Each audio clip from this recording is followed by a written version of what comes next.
Situation ଆସିଲେ କହିବି ସେମିତି କେମିତି କହିବି।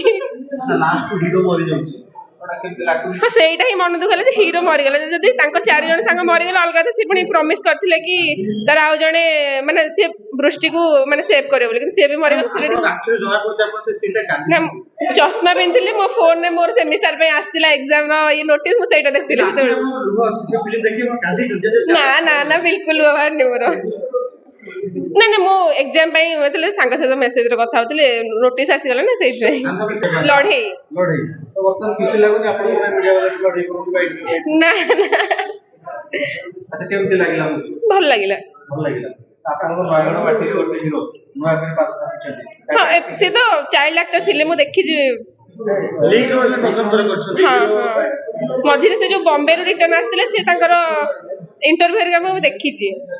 ଭଲ କଲେ, ଭଲ ଲାଗିଲା। ସିନ୍ ଯେତେବେଳେ ସେମାନେ ବଇସ ବଜେଇକି ନାଚ କରୁଥିଲେ ସେଗୁଡା ସେଠି ଭଲ ଲାଗୁଥିଲା। ତାଙ୍କ ଫ୍ରେଣ୍ଡସିପ ର ଯେତେବେଳେ ଇଏ ଥିଲା ସେତେବେଳେ ଭଲ ଲାଗୁଥିଲା।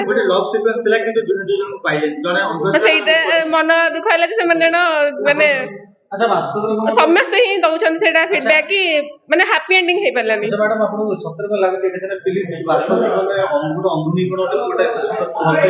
କେଜାଣି ମୁଁ ଜାଣିନି। ସେମିତି ସିଚୁଏସନ ଆସିଲେ କହିବି ସେମିତି କେମିତି କହିବି। ହଁ ସେଇଟା ହିଁ ମନ ଦୁଃଖ ହେଲା ଯେ ହିରୋ ମରିଗଲା। ଯଦି ତାଙ୍କ 4 ଜଣ ସାଙ୍ଗ ମରିଗଲେ ଅଲଗା ତ, ସେ ପୁଣି ପ୍ରମିସ କରିଥିଲେ କି ତାର ଆଉ ଜଣେ ମାନେ ସେ ବୃଷ୍ଟିକୁ ମାନେ ସେଭ କରିବ ବୋଲି, କିନ୍ତୁ ସିଏ ବି ମରିଗଲା।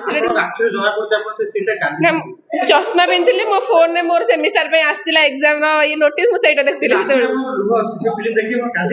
ନା ନା ନା ବିଲକୁଲ ବାହାରିନି ମୋର। ନା ନା ମୁଁ ଏକ୍ସାମ ପାଇଁ ଯେତେବେଳେ ସାଙ୍ଗ ସହିତ ମେସେଜରେ କଥା ହଉଥିଲି, ନୋଟିସ ଆସିଗଲା ନା ସେଇଥିପାଇଁ। ନା ନା କାନ୍ଦିନି, ଇମୋସନାଲ ହେଇନି। ହଁ ଇମୋସନାଲ ଟିକେ ହେଇଯାଇଥିଲି ଆଉ। ବାହାର ନଥିଲା ତ ସତ, ମିଛ କଥା କହିପାରିବିନି, ସତରେ ବାହାର ନଥିଲା। ମୁଭିଟାକୁ 8-9 ହେଇଯିବ। ହାପି ଏଣ୍ଡିଂ ଥିଲେ ଭଲ ହେଇଥିଲା। ଆମ ଘରୁ ଫୋନ କଲେ। Thank you.